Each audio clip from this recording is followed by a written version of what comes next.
One of the most famous Chinese electric car brands in the world, a company that most people have heard of, has made a stark proclamation. There's about to be a sea of blood in the automotive industry in China. A rival EV car company concurs, emphasizing that the Chinese government needs to intervene promptly to compel some of these automakers to consolidate or else face widespread bankruptcies.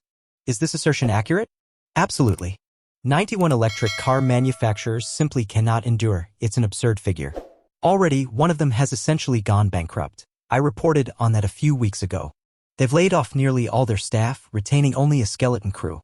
Surprisingly, they were among the most luxurious EV brands in China, seemingly without any issues until they abruptly halted production. This scenario is on the verge of becoming commonplace. While they're doing relatively well in China, likely ranking among the top 3% in terms of production over the past year, their CEO admits it's become a running joke. The government must intervene and compel some of these automakers to join forces as the current situation is unsustainable.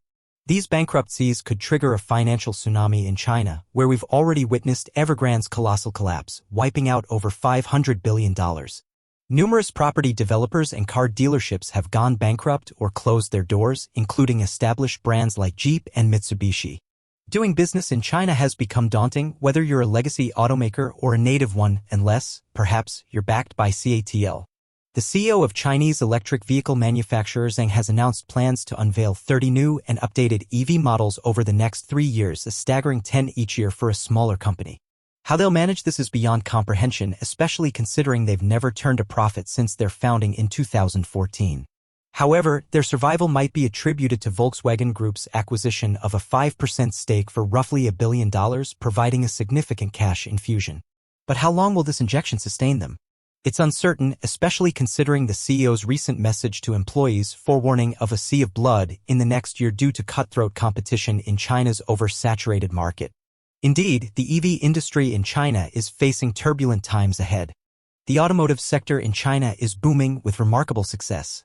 However, the market is saturated with too many car manufacturers, and legacy automakers are resorting to desperate measures, offering ridiculous discounts of up to 50% on EVs, a fact often overlooked due to its occurrence in China.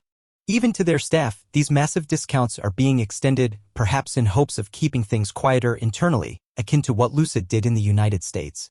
When companies like Sun and Luo predict a sea of blood, it's a clear indication of the impending turmoil. And with BYD now the largest automaker in China, their ability to crush competition is evident. They are actively leveraging discounts on their plug-in hybrids and EVs across all models, intending to eliminate rivals by applying substantial pressure.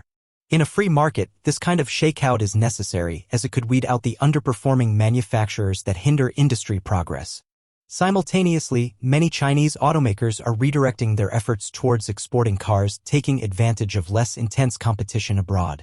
With CATL, the world's largest battery manufacturer, slashing battery costs by 50% this year, EV production becomes even more cost-effective than internal combustion engine vehicles. This development puts significant pressure on traditional ICE manufacturers like Volkswagen, Toyota, General Motors, and Ford. The future of the automotive industry, both in China and globally, is evolving rapidly, with electric vehicles poised to dominate.